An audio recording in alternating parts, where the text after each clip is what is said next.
Hoje a gente vai transformar a Arena do Papo de Paisagista em uma sala de aula, porque estamos com 2 professores que vão trazer muito conteúdo, muita informação, e estamos muito felizes em receber Roberto Ferrari e Cristiano Budrecas aqui na Arena do Papo. Obrigada por aceitar o convite. Difícil achar um tema para caber dentro de um vídeo, mas nós vamos construir uma linha aqui, não é isso? E para caber dentro de tanto conhecimento aqui, né? Eu vou aproveitar para fazer uma consultoria. Né? É isso que eu vou fazer aqui com eles. Bem-vindos, viu? Obrigada por estarem aqui com a gente. Obrigada. A minha ideia aqui, a gente estava conversando um pouquinho antes, é o seguinte: eu sou uma profissional, arquiteta. Então, assim, já começa por aí que eu já não entendo nada de solo, de agronomia, biologia. Entendo um pouco por causa do tempo de trabalho, que são 24 anos como paisagista, mas muito superficialmente, né?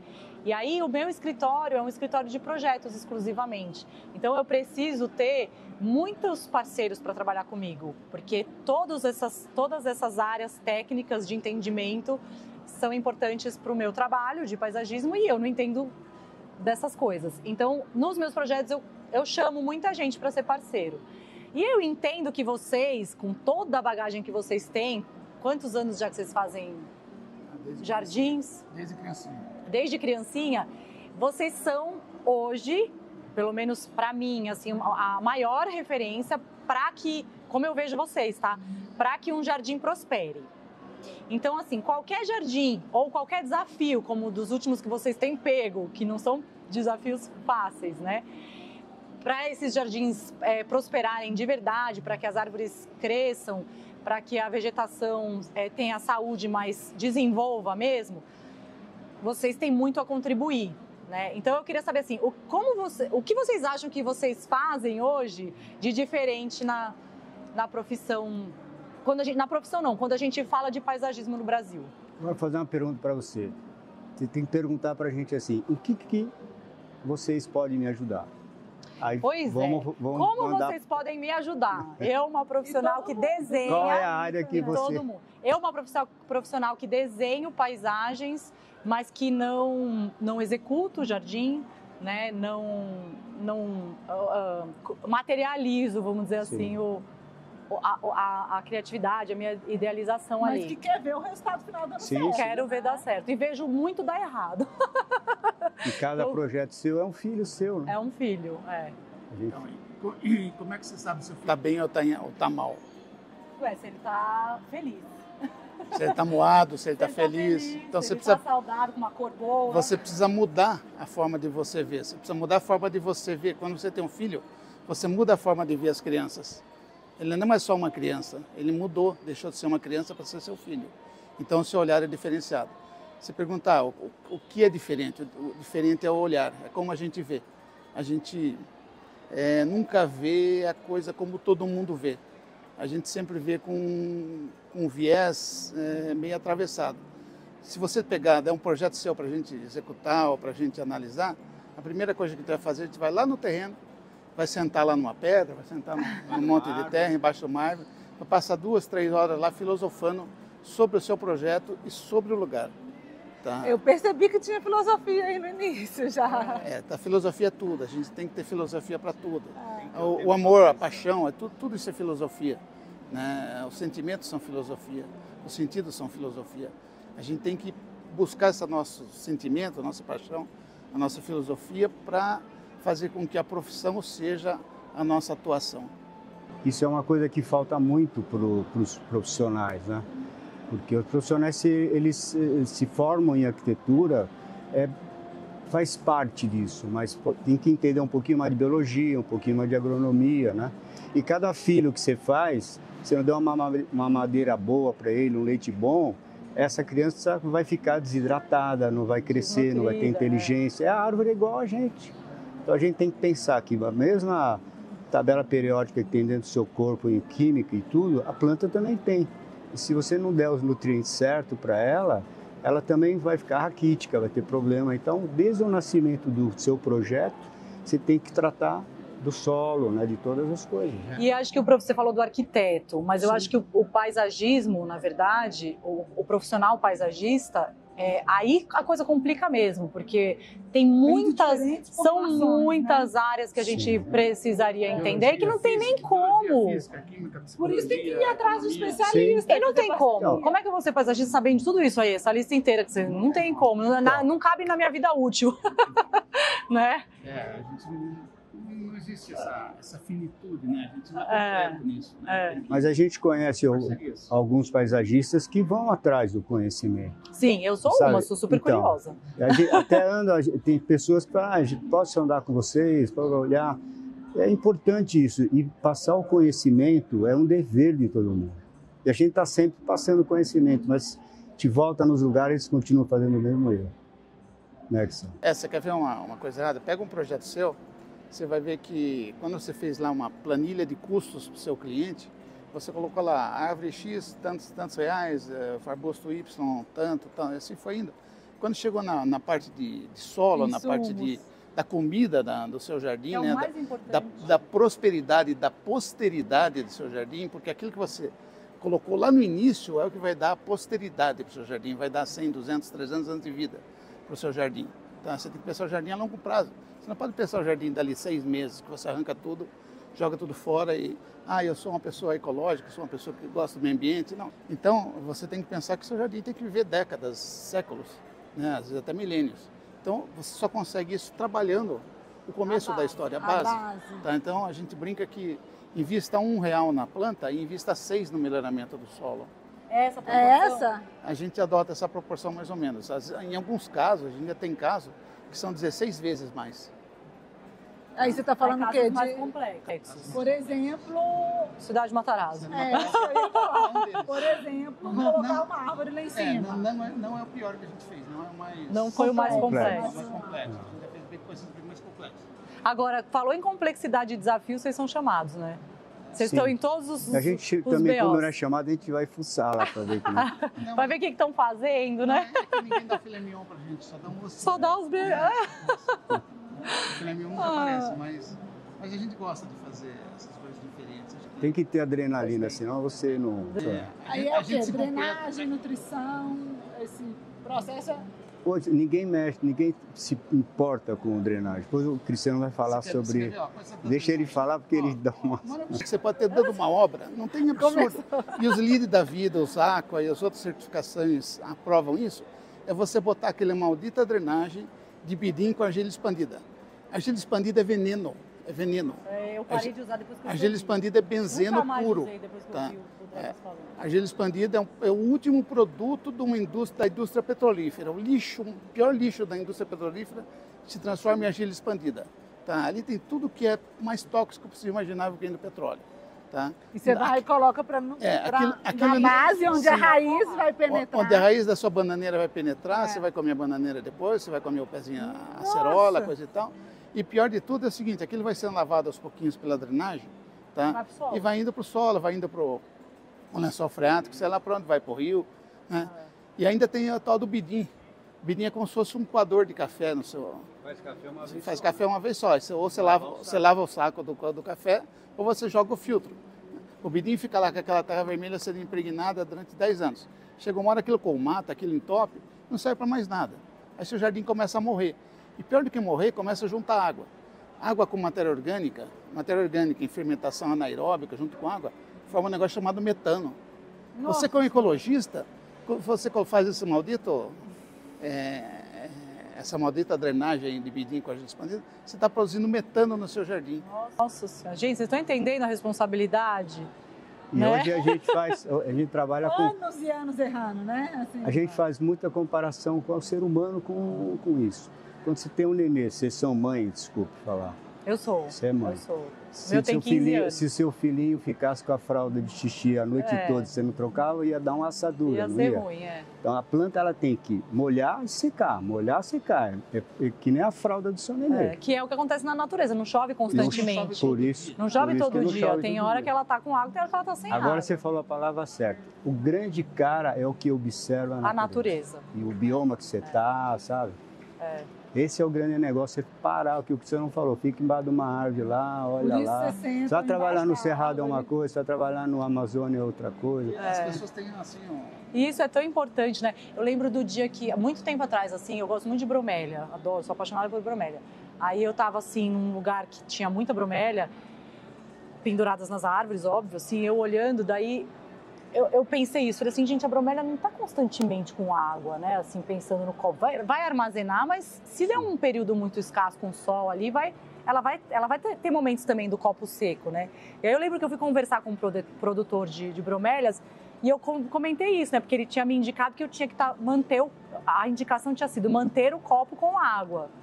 E aí eu falei, não, tem alguma coisa errada, porque ela não fica 365 dias do ano com água, né? Então, e é isso, assim, dali eu aprendi, observando a natureza, uma coisa que uma pessoa tinha me falado e que eu questionei porque eu observei na natureza. Eu acho que esse é um ponto também, depois que você observa, questionar.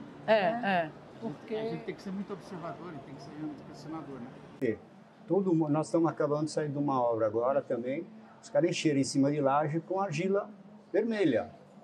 Ele não está fazendo nem isso, ele devia ter colocado substrato naquele lugar. Então o paisagista ele pode ajudar muito. Em vez de ficar colocando terra, ele tem que botar o substrato. Porque o sistema radicular da planta é outro no substrato. A gente quando fala em planta, até se você pegar as normas de paisagismo, que é só DAP e altura da planta, mas ninguém fala em sistema radicular. Ontem teve aí o menino falando, o Alex falando sobre o Rootmaker, né? Eu estive nos Estados Unidos com ele para trazer tecnologia. Ninguém fala em raiz. E se você planta em terra, a planta não faz a mesma raiz do que no substrato. Claro. Então é um bem. O paisagista, quando ele colocar nos orçamentos dele, tem que botar substrato. Ah, mas o meu caro. Projeto, dá licença de eu fazer propaganda, o meu projeto é especificado o substrato. Sim. Não sei se é o melhor, aliás, eu nem especifico um tipo, mas eu coloco lá. Então, e também não tem argila expandida no meu... Então, mas isso que eu falo... Desde que eu te ouvi, nunca mais, nem vazio Por eu isso uso. que a gente fala aqui, o que você acabou de falar, a gente pensa em drenagem e em substrato. Por isso que sai caro. Uma árvore custa $1, por exemplo, o preparo lá embaixo é $5. Então, até mais, depende do lugar, até mais. Depende a chuva que tem, né? Depende do bioma que você está trabalhando. Mas o paisagista ele tem que parar, porque inclusive você transportar terra, já precisa ter uma autorização, da onde veio essa terra, é crime já isso. Mas antigamente os projetos, quando eu comecei a trabalhar, eu lembro que vinha o memorial de plantio, que eu achava muito incrível, que era meio que um padrãozinho, eu via ele se repetir em vários escritórios de paisagismo e do mesmo escritório eu via se repetir, porque eu comecei a estagiar numa empresa que fazia implantação, né? Então a gente recebia projetos de paisagistas e aí o memorial de plantio parecia que todos tinham feito juntos, todos os escritórios tinham feito juntos Ctrl+C, Ctrl+V. E aí chegava uma coisa que para mim nem fazia muito sentido, os projetos serem tão diferentes e o memorial ser sempre o mesmo. Hoje eu sei que aquilo não estava certo, mas sempre vinha terra vegetal, como é que era o nome? Terra vegetal adubada. Que aí o adubada, ninguém sabe o que era o adubada. E esterco. Torta de mamona. E aí, sempre para tudo. Farinha de osso. Para tudo, farinha de osso. Aí você mata cachorro. Isso, já mata. Mas eu lembro que aí eu perguntava, eu trabalhava para um agrônomo e eu perguntava para ele assim, o que é terra vegetal adubada? Aí ele tentava me explicar, eu falava assim, mas adubada com o quê? Porque, né? Então assim, e ainda vinham essas terras, sei lá da onde, vegetal adubada, que... Então, mas se você unir... Sem análise de solo... Se você... Tem as análises, a gente tem análise de sangue, tem análise de urina, de fezes, a gente tem análise de solo. Olha, hoje em dia uma realidade tão grande que custa R$70 uma análise completa. Mas hoje a gente pode especificar um substrato genérico para... Não. É claro que assim, vai ter casos... Você tem enchimento de laje, tudo. Então, mas esse enchimento de laje é um substrato mais genérico. Mas você pode usar uma coisa mais fraca, você pode usar uma coisa menos rica. Sim, para preencher. Sim. E aí nos berços das árvores... Tudo vai depender de algumas coisas. Vai depender da planta que você usar, da espécie que você usar, né? Sim. Vai depender da camada que você tem, tá? Você pode plantar uma árvore com camada de 30 centímetros de terra. Depende da árvore, do sistema radicular da árvore, você consegue plantar, tá? Mas tem algumas situações que vai ter que essa mesma árvore ter 1 metro de camada, né? E depende da sua expectativa final, do que você quer. Quanto tempo você quer que aquele jardim esteja pleno, tá?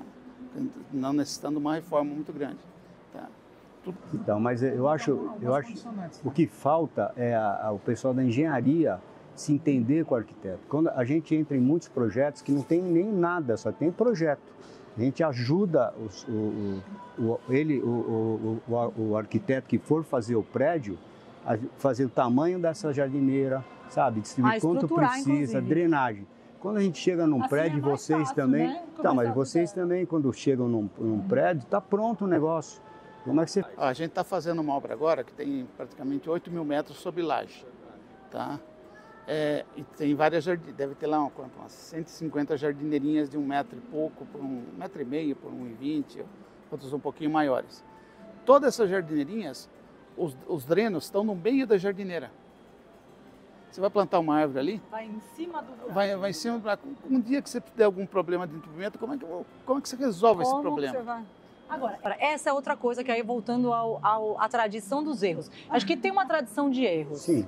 Erros que se repetem. Né? Porque assim, se você for pensar, esse bendito ralinho no meio da floreira, que todo mundo já entendeu que não funciona, e a gente chega em obra e continua encontrando ele ali. Por isso, porque a BNT não tem uma norma para esse negócio de paisagismo.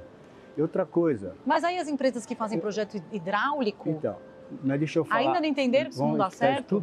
Quando você fala com esse pessoal, você tem que falar em dinheiro. Quanto vai economizar um negócio? Essa é a palavra-chave. Esse é o caminho. Esse é o caminho. Se você colocar substrato no jardim em laje, são 600 quilos por metro cúbico. Quanto que é a terra?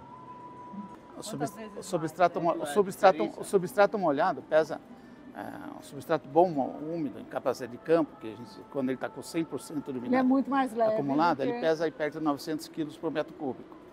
Uma terra argilosa pesa perto de 2.300 a 2.500. A laje dele já ia ser uma outra laje. Ele põe uma laje, a norma da BNT, ela fala que o cara tem que pensar que é terra, porque ele não sabe que o cara vai fazer isso.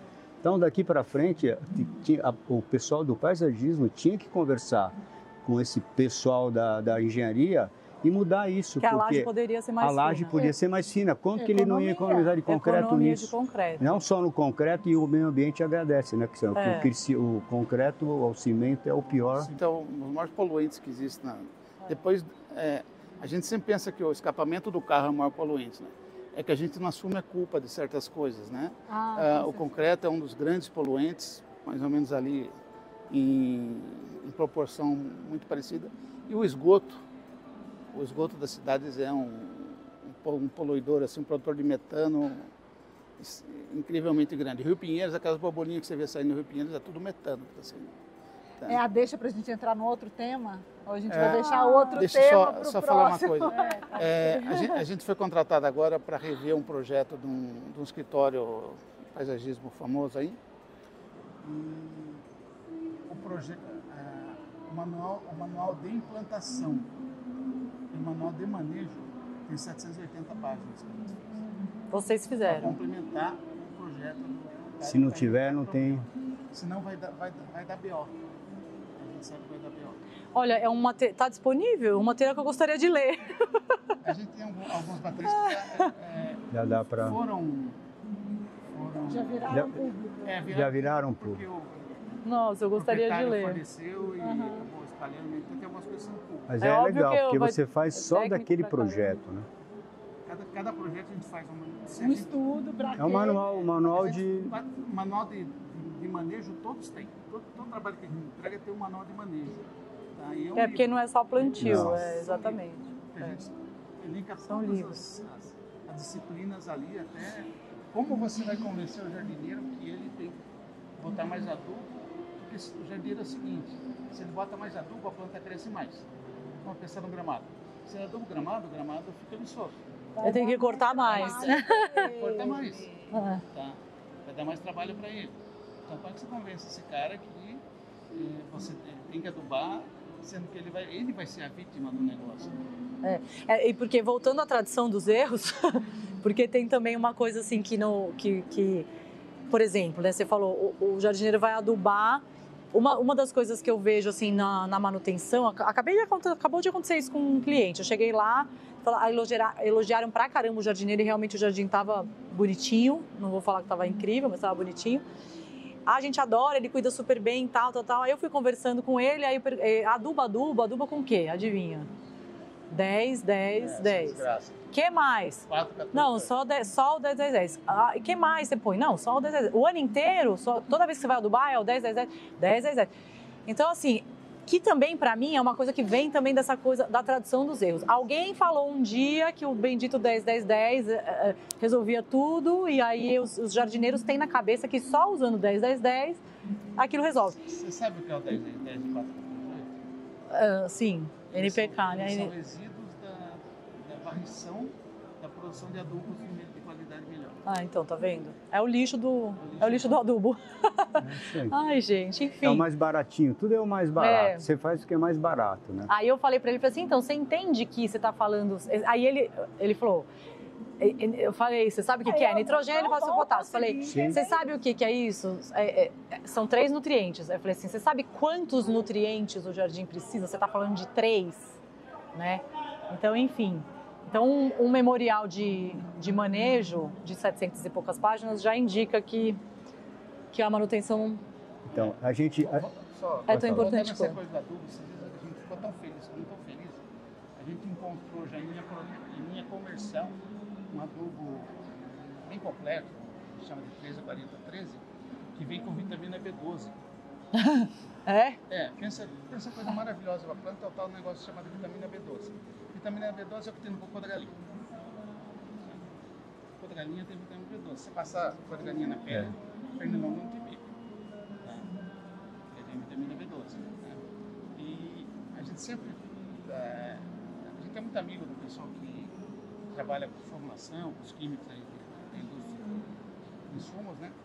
E tem um malucão aí, que é o Fernando Grando, do Jabuticaba, que eu considerei conhecer.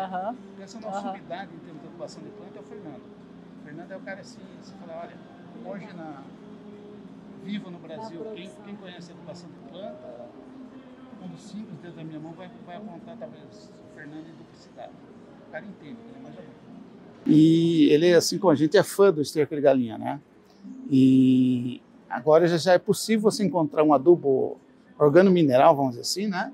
Que tem o esterco de galinha junto. Poxa, negócio fantástico. Então, as coisas melhoram, mas as pessoas não usam, né?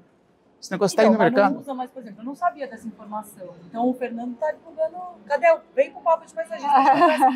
Fernando. Você precisa convidar ele. Poxa vida. Precisa convidar ele. Os paisagistas não sabem. A gente precisa saber. É claro que eu sou curioso pra caramba. Eu sou super antenada. Tanto que pro papo de paisagista, né, Cris, eu fico trazendo muita oportunidade. Por causa disso, de eu ser antenada. Mas eu não sabia dessa informação. Então, assim, a gente também tem que ter essa relação com as empresas mais direta, né? Assim, eles têm que informar as novidades também, né? O cara cria um negócio desse, como que ele informou as novidades? Assim, o conhecimento, gente, ele está aí, está disponível, assim, em universidades, em produtores, né? Mas vamos buscar lugares sérios, né? Em professores, buscar lugares sérios, porque tem muita gente aí que está no raso, falando na internet, viralizando, e você pega aquilo, acha que aquilo é suficiente, né? Então, assim, por isso que pra gente, eu abri falando de ser uma aula, porque a gente sabe que tá aqui com 2 grandes especialistas que pegam desafios gigantes. Grande e não gordo. Grande também. Grandes gênios. E aí pega isso e faz virar um jardim bem-sucedido. Então, assim, tem que ter um critério de onde buscar, né, também, na qualidade. Porque tem coisa boa e tem coisa ruim, né? Eu falo que você tem que comparar você com a planta. Porque que nem os fungicidas de grama, vamos falar só rápido sobre grama. Fala, nossa, minha grama está vamos meter um nitrogênio que ela fica verdinha. O fungo vai ficar assim, ó. Felizão. Palma. Então, você entendeu? Então, tem coisas que a gente chega num projeto, a gente zera fungicidas, zera todas as coisas. Por quê? É só você ter um equilíbrio. Hoje você tem a ortomolecular, né, os métodos ortomoleculares. A gente faz isso, faz análise de folha para saber o que tem lá, qual o compêndio daquela planta, quanto que ela aguenta da tabela periódica inteira, entendeu? Falta o quê? Falta só cálcio, falta só isso? Não. Aí o cara vem com 10, 10, 10, coloca lá, pensa que aquilo vai normatizar tudo. Às vezes só o magnésio que está faltando, algum outro componente que é importante. Só para você ter ideia como essas coisas de você ver o mundo é importante, e como o mundo melhorou muito para a gente, né, as coisas se tornaram muito fáceis. Todo mundo conhece o Jardim Botânico aqui de São Paulo. Né? Sim. Lá dentro do Jardim Botânico tem 2 estufas de vidro. Aquelas 2 estufas, hoje em dia uma foi um pouco desfigurada, mas eram 2 vascas, né, Roberto? 2 vascas. O que é uma vasca? A vasca é uma estufa que ela tem o chão inclinado e você consegue alagar aquilo, na época do ano, com diversas lâminas d'água. O Frederico Carlos Reine, que foi o cara que fez o projeto do Jardim Botânico, que implantou o Jardim Botânico e que cuidou do Jardim Botânico até quase a morte dele, o sonho dele era plantar a Vitória Régia aqui em São Paulo. Tá? Só que ele não tinha o conhecimento que a gente tem hoje, o conhecimento de 30 anos atrás, que uma das coisas que não deixa a Vitória Régia crescer é altos teores de ferro no solo ou na água, no lodo. Tá? E o parque do Jardim Botânico fica nas nascentes do Ipiranga. Ipiranga e a água, Ipiranga é vermelha. Fica nas nascentes da água vermelha. Água vermelha porque ali tem muito ferro. Do lado do Jardim Botânico tinha uma metalúrgica. Tinha uma metalúrgica que usava aquela jazida de ferro para fazer aço, para fazer ferro. Né? Então, é uma água rica em ferro que jamais ia crescer uma Vitória Régia. Só que o Frederico Carlos Reine não sabia disso. Ficou tentando. Tá, ficou tentando, tentou criar uma vasca, criou a segunda vasca e tentou durante anos. Ele não sabia que o problema estava no solo que ele estava usando e na água que era tóxico para esse tipo de planta, né? Para Vitória Régia, para ninféia, para ninfóide, né? E aí, um dia quando o pessoal desafiou a gente, dá para a gente plantar uma Vitória Régia no Jardim Botânico? Dá, a gente planta. Só que nós precisamos controlar o ferro e elevar em muito teor de fósforo, porque o ferro é inibidor da absorção de fósforo, né? Então a gente usou o fósforo 30 vezes, uma concentração maior, 30 vezes maior do que existia no lugar para plantar a Vitória Régia. Em 3 meses a Vitória Régia estava dando flor. Eu, Cristiano e o André Bailoni, você conhece? Sim. Que o André, ele também trabalha, não sei. Trabalhava com a gente. Com aquáticas, né? Sim.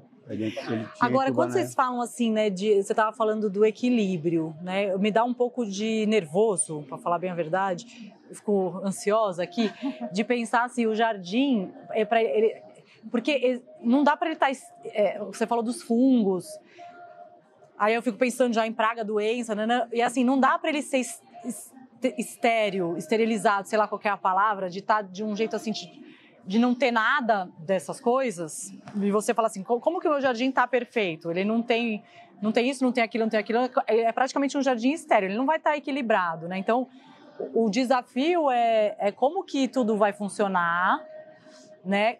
Com a presença de todas essas coisas, de forma equilibrada. Né? É isso, porque não exterminar. Porque né? Tem muita coisa que não pode exterminar, porque aí você vai desequilibrar outra coisa e um depende do outro, e aí é todo um ecossistema e tal. Então, às vezes eu vejo manutenções e jardins que são praticamente...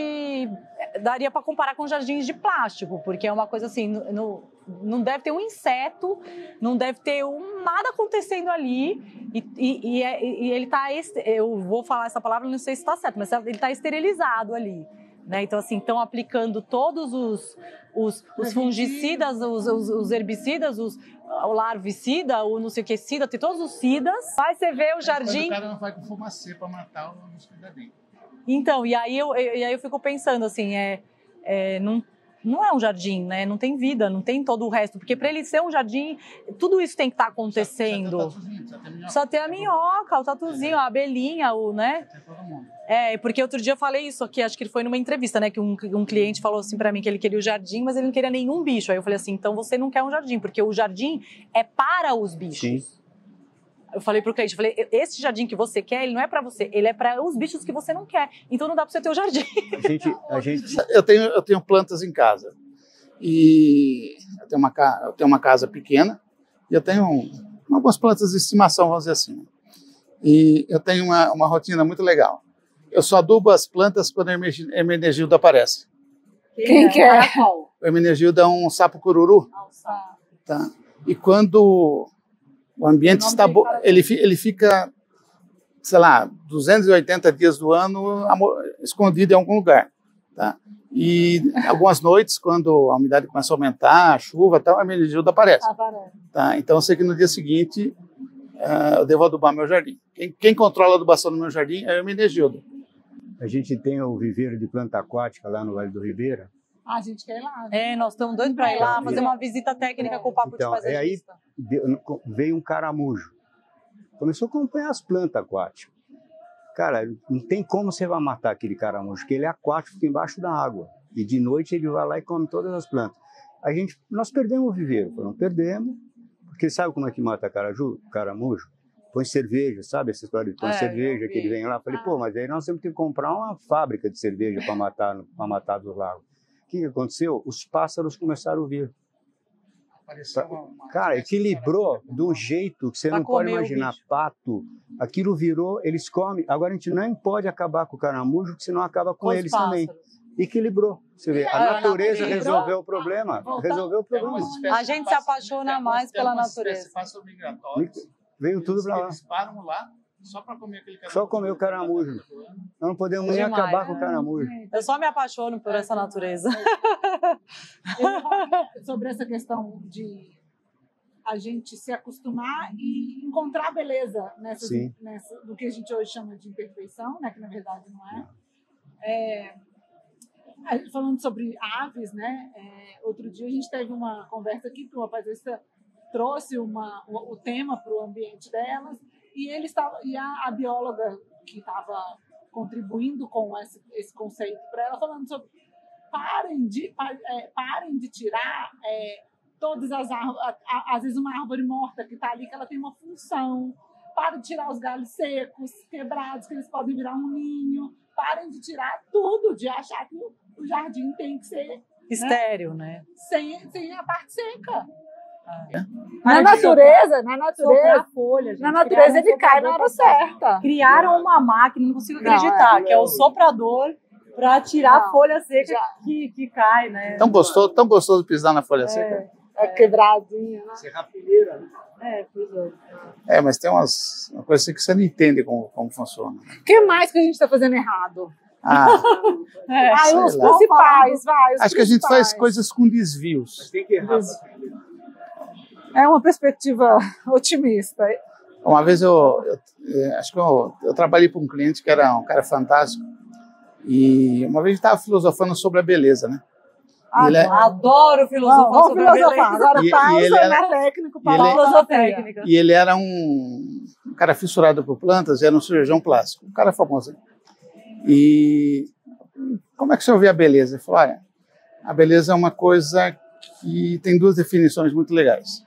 Primeiro, a beleza está nos olhos de quem vê, né? E para o senhor, o que é a beleza? Eu falei, olha, a beleza é uma coisa que eu não sei definir. Nunca consegui definir a beleza, mas eu sei identificar quando a vejo. Acho que isso é... Essa casca grossa aqui, Adoro. Não. Eu choro, me chamo de ogro fofo às vezes, né?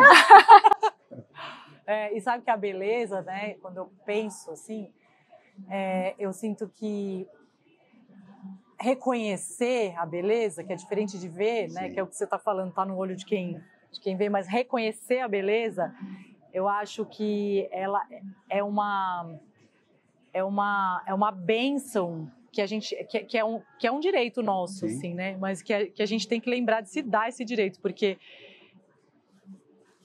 o que faz com a gente, né, assim, para nossa saúde tá distraído, né? mental, para nossa saúde do corpo mesmo, porque tem um mestre que eu sigo que ele fala assim que você tá triste, você tá deprimido, você tá estressado, você tá qualquer alteração de humor que não tá legal, para e vai observar uma coisa bela. Pega uma sua planta da sua casa, uma flor, uma tela, um quadro, uma pintura, o rosto do seu filho, mas para um minuto e vai observar uma coisa bela.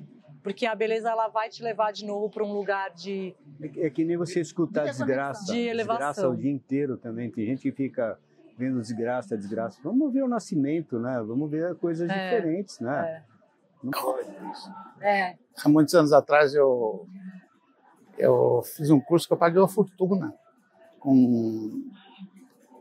Não lembro agora o nome dele, mas era um professor da Universidade de Cornell, nos Estados Unidos. E ele veio dar um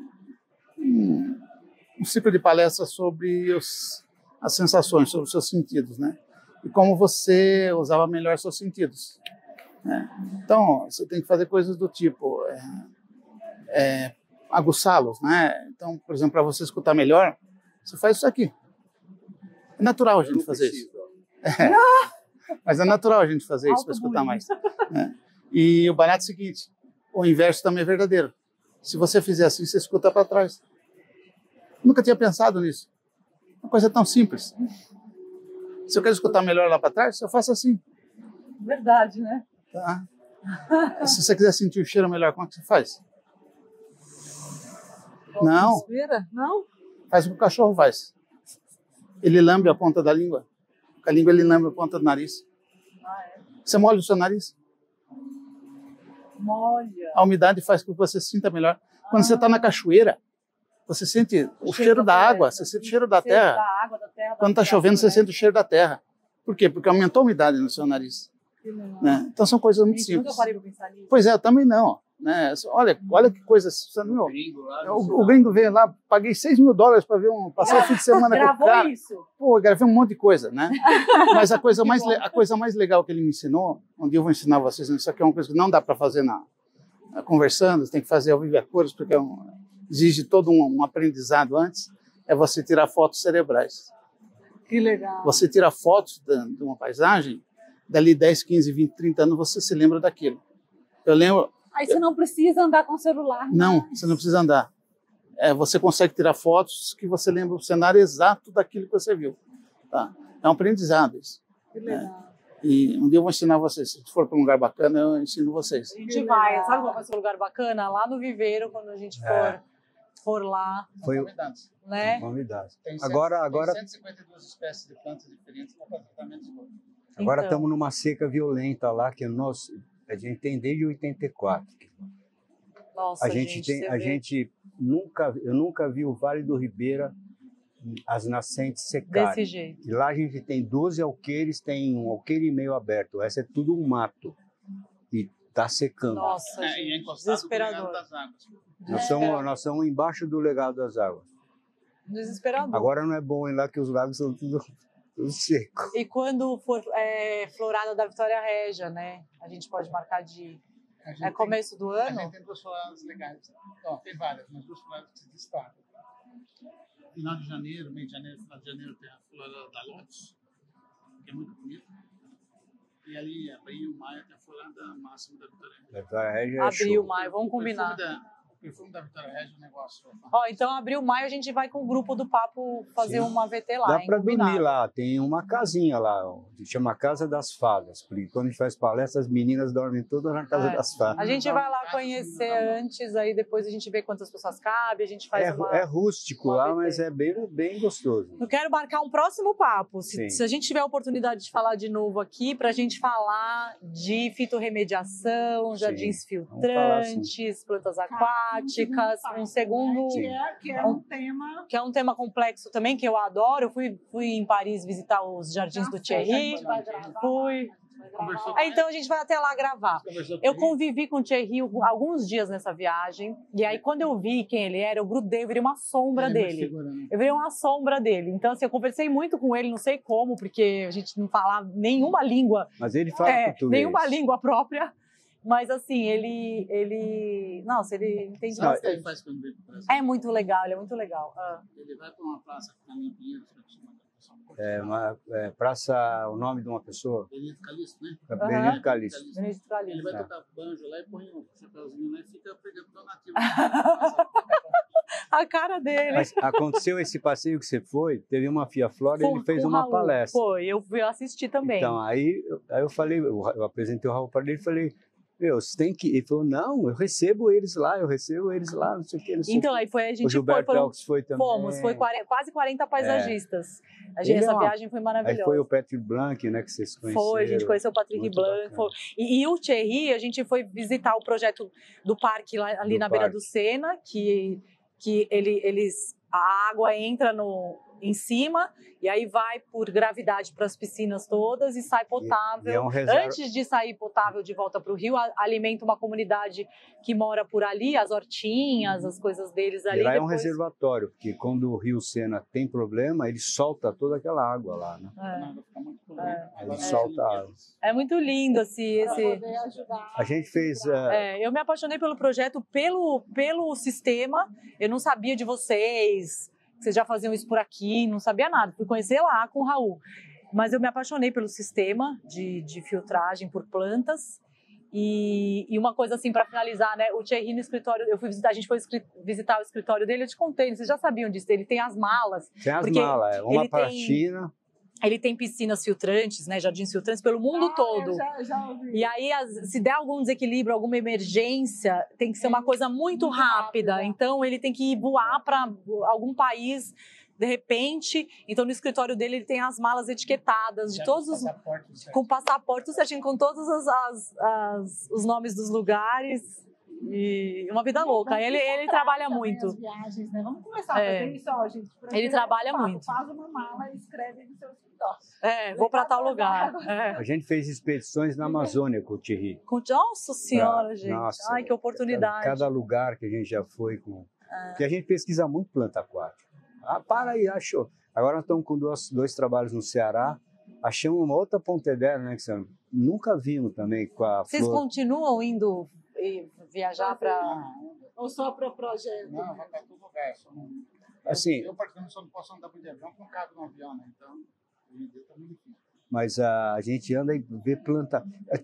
Olha, gente, tem tanta planta no mato que pode ser usada no paisagismo. A gente trabalhou com a planta que é o gervão, que é para o laboratório Axê. Nós temos um banco de germoplasma para fazer aquele axeflan, que é uma pomada, né? Eu uso. Eu adoro esse Desculpa, da erva baleeira, desculpa, o gervão é da outra. E aí a gente fez isso, e a erva baleeira não, mas vai ser para litivídeo, né? Para um remédio que vai sair. Né? Tá. Mas, uma planta linda, tem uma florzinha azul, parece uma coisa, tem tanta planta para você, né, domesticar isso, né, e botar na roda aí para todo mundo usar, né? Somente no Nordeste, no Ceará tem tanta coisa legal. Quando vocês veem... Mas quando vocês veem essas coisas, vocês ligam para os parceiros produtores, sugerem... A gente usa, agora que não estamos... Mas vocês sugerem... Nós sugerimos. A gente está usando agora o gervão no paisagismo. Legal. Não dá tempo, gente. É tanta coisa, né? Pode ligar pra gente, que a gente liga pra ele e faz a cadeia. Mas, então, assim, tá combinado.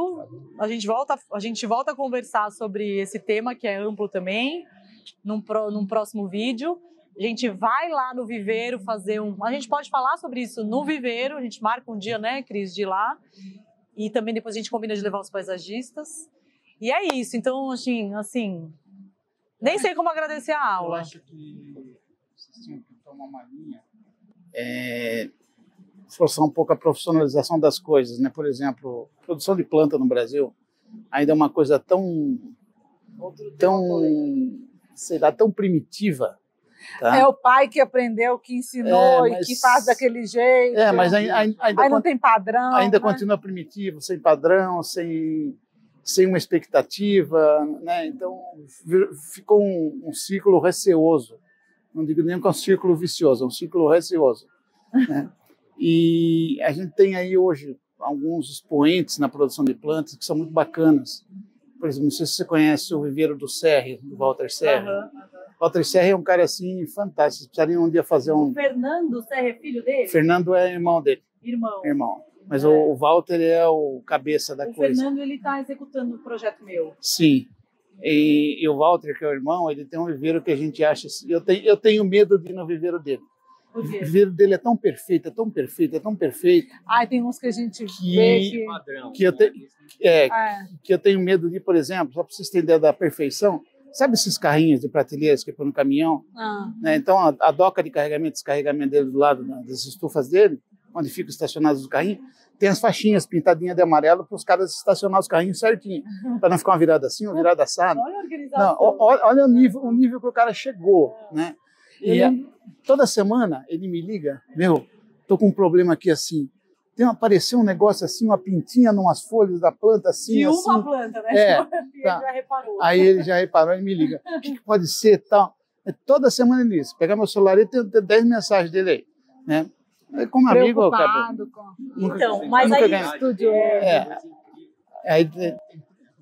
tem pouca gente assim, né? Tem pouca gente assim, mas aí eu fico pensando também, tem que existir uma organização entre eles também, né? Porque a gente, como Papo de Paisagista, o que a gente tem feito? A gente tem mostrado exigência. Então, assim, a gente está divulgando um padrão de qualidade. A gente está divulgando. Isso. Divulgando que os profissionais querem qualidade, precisam de insumo, precisam de quantidade, qualidade, e que a demanda está crescendo. E que vai faltar muda. Só pra você entender. Ontem eu recebi uma demanda do Renazem. Renazem é um órgão do Ministério da Agricultura que controla a produção, transporte e comercialização de planta em relação à qualidade, à fitossanidade praticamente, né? Para você comprar planta de um estado para outro, você precisa ter algumas documentações além da nota fiscal que são pertinentes ao Renazem.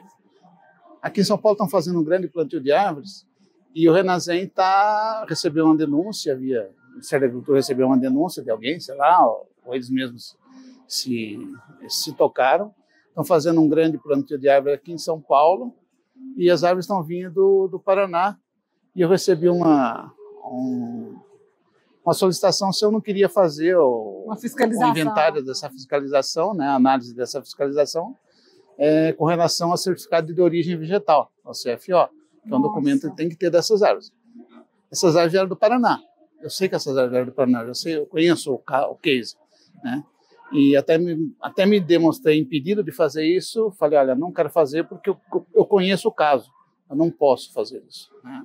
Eu não sou lá o pessoal da STF que julga, que é vítima, que é inocente, que é tudo ao mesmo tempo, né? Então, eu não posso me eximir da responsabilidade, porque eu ia ser parcial no que eu ia fazer. E essas árvores eram do Paraná, né, sem a documentação legal, tá?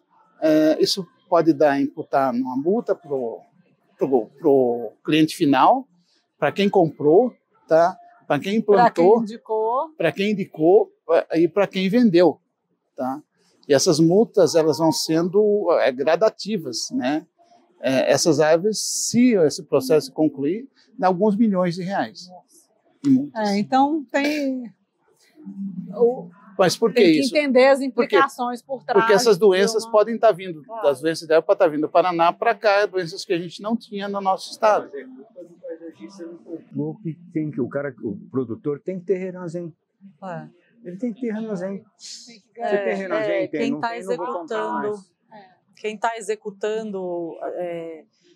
Então, é isso. Na verdade, é muita fiscalização. É uma complicação.